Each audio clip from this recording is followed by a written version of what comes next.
വലിയ വളരെ ആക്റ്റീവായി നിൽക്കുന്ന സമയത്ത് പരമോന്നത ബഹുമതി കിട്ടുകയാണ്. എങ്ങനെയാണ് അതിനെ കാണുന്നത്? എൻ്റെ ഏറ്റവും വലിയ സന്തോഷം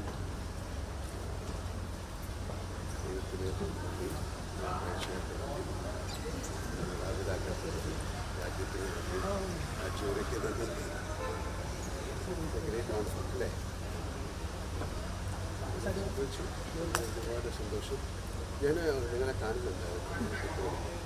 പ്രധാനമന്ത്രി അടക്കം മുഖ്യമന്ത്രി അടക്കം എല്ലാവരും അഭിനന്ദനങ്ങൾ കൊണ്ട് ചൊല്ലുകയാണ്. ഈ ഘട്ടത്തിൽ എന്താണ് രാജ്യം തന്നെ 48 വർഷം ഞങ്ങളുടെ കൂടെ നടന്ന എൻ്റെ കൂടെ നടന്ന എല്ലാവരും ഞാൻ സ്മരിക്കുന്നു, ഓർക്കുന്നു.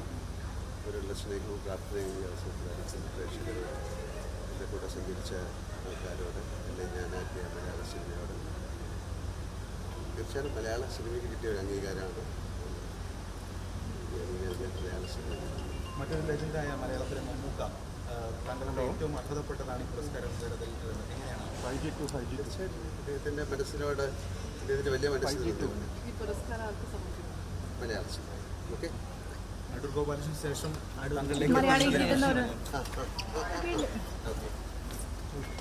അങ്ങനെ നല്ല കാര്യങ്ങൾ സംഭവിക്കട്ടെ. മലയാള സിനിമയ്ക്ക് ഒരുപാട് നേട്ടങ്ങൾ ഇനി ഉണ്ടാകട്ടെ. ഇനി വരുന്ന പുതിയ തലമുറയ്ക്കൊക്കെ ഒരുപാട് ഇൻസ്പിറേഷനാണ്. പുരസ്കാരം ഏറ്റുവാങ്ങാൻ പോകുന്നുണ്ടല്ലോ 23-ാം തീയതി പുരസ്കാരം ഉണ്ട്. പിന്നെ